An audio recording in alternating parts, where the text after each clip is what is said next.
Meu nome é Regina Vilela e eu sou jornalista independente. Os radicais da esquerda estavam fora da política. Grupos terroristas ameaçavam a ordem institucional. Um atentado contra o general Costa e Silva, uma bomba explodiu e matou várias pessoas no aeroporto dos Guararapes, em Recife. Castelo Branco prorrogou o mandato tentando contemporizar a vida política nacional. Ele promulgou a Constituição de 1967 sem qualquer ato institucional ou dispositivo autoritário. Reduziu o número de partidos para 2, Movimento Democrático Brasileiro, o MDB, e a Arena, a Aliança Renovadora Nacional. Castelo queria arrumar a casa e devolver o governo aos civis, tirando os militares da política. Ele não concordava com o nome do sucessor, mas Costa e Silva se impôs e venceu a eleição indireta no Congresso. Castelo morreu pouco tempo depois num acidente aéreo que nunca foi bem explicado. Costa e Silva era considerado linha dura, anti-nazi comunista ferrenho, aliado ao serviço de inteligência americano. O governo dele enfrentou ataques de guerrilha urbana com assaltos a bancos e sequestros,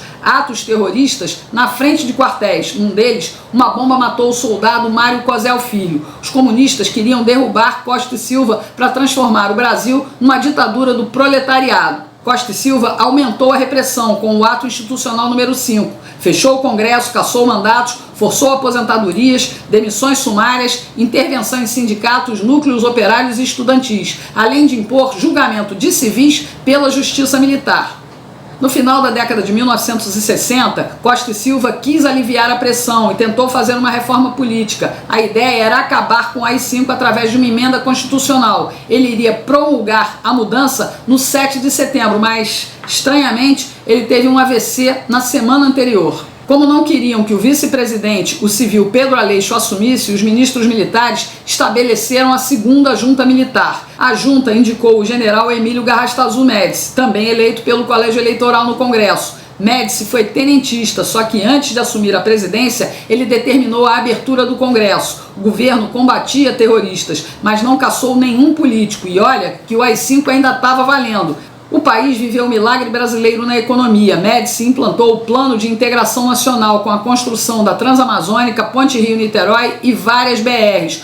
O governo concedeu incentivos fiscais para a indústria e a agricultura, criou o PIS/PASEP, abriu diversas estatais e tirou do papel a usina hidrelétrica de Itaipu. O preço do desenvolvimentismo estatista aumentou nossa dívida interna e externa. No mundo, a década de 1970 começou sob forte influência na inversão de valores morais, culturais, políticos e econômicos. Drogas, sexo livre, aborto. Conservadores versus liberais. Comunistas versus capitalistas. Os esquerdistas que saíram do país a convite do ame-o ou deixe-o não suportavam ver o Brasil se tornar a 8ª economia do mundo, ainda que fosse sob controle estatal. Os comunas não queriam mais um militar no poder, mas ele veio. Outro tenentista, dessa vez Ernesto Geisel. Assim como Castelo Branco, Geisel também pretendia devolver o país aos civis, mas enfrentava a resistência do núcleo duro da caserna. O alemão, como era conhecido, foi quem deu início ao processo de abertura lenta e gradual, planejada com o coronel Golbery Couto e Silva. Mensagens encaminhadas aos exilados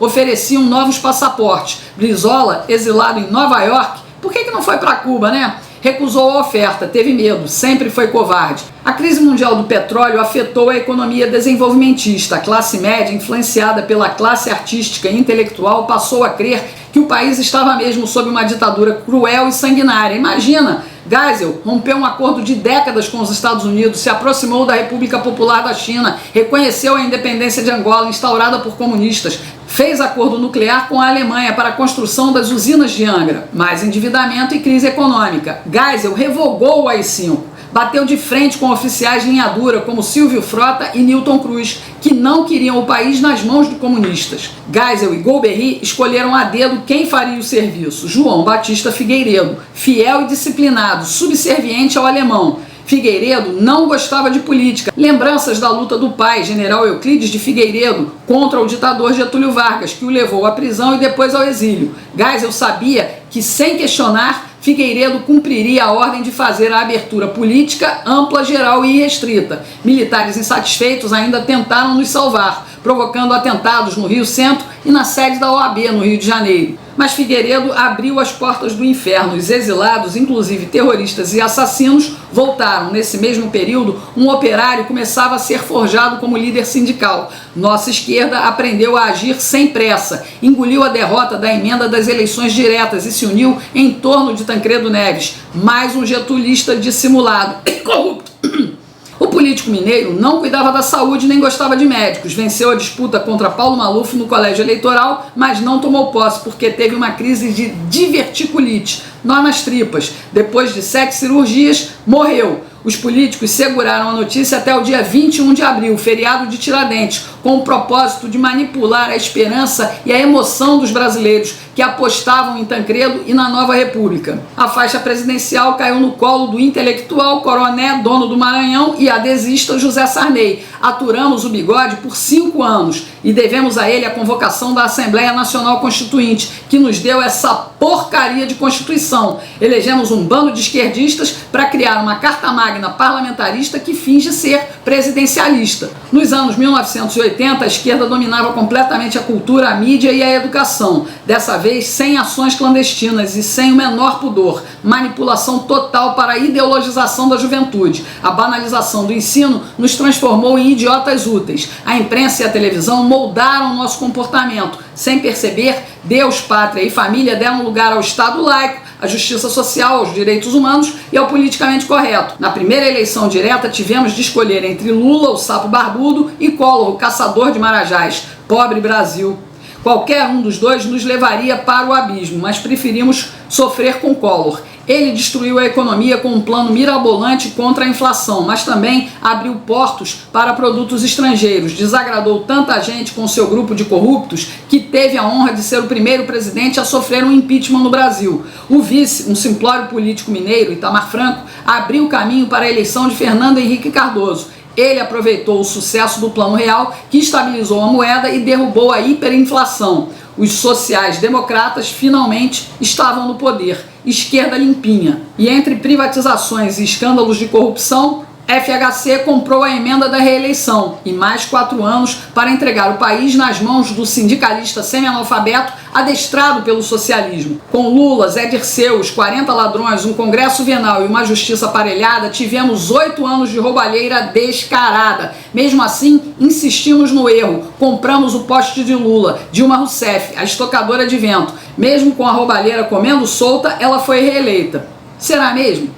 Essa dúvida vai nos corroer eternamente, já que desde 1996 perdemos o direito a eleições transparentes, quando ganhamos urnas eletrônicas e perdemos a contagem dos votos. Dilma foi a segunda presidente a ganhar um impeachment. No lugar dela, ficamos com Michel Temer, só mais um corrupto tradicional da política brasileira. Além de nos roubar, Sarney, Collor, FHC, Lula, Dilma e Temer nos deixaram uma herança maldita no STF, uma Suprema Corte aparelhada com advogados travestidos de juristas defensores da abominável ideologia comunista, supremacistas dos outros dois poderes, o legislativo e o judiciário. Fomos derrotados por tantas décadas que mal conseguimos acreditar no milagre que nos deu a vitória de Jair Bolsonaro. Só um milagre.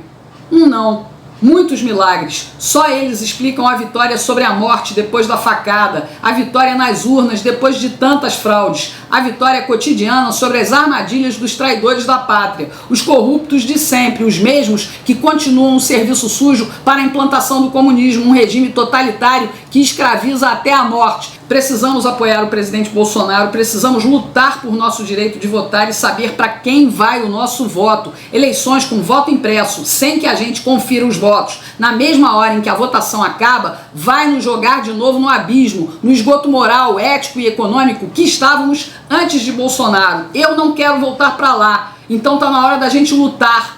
Voto é secreto, mas a apuração deve ser aberta.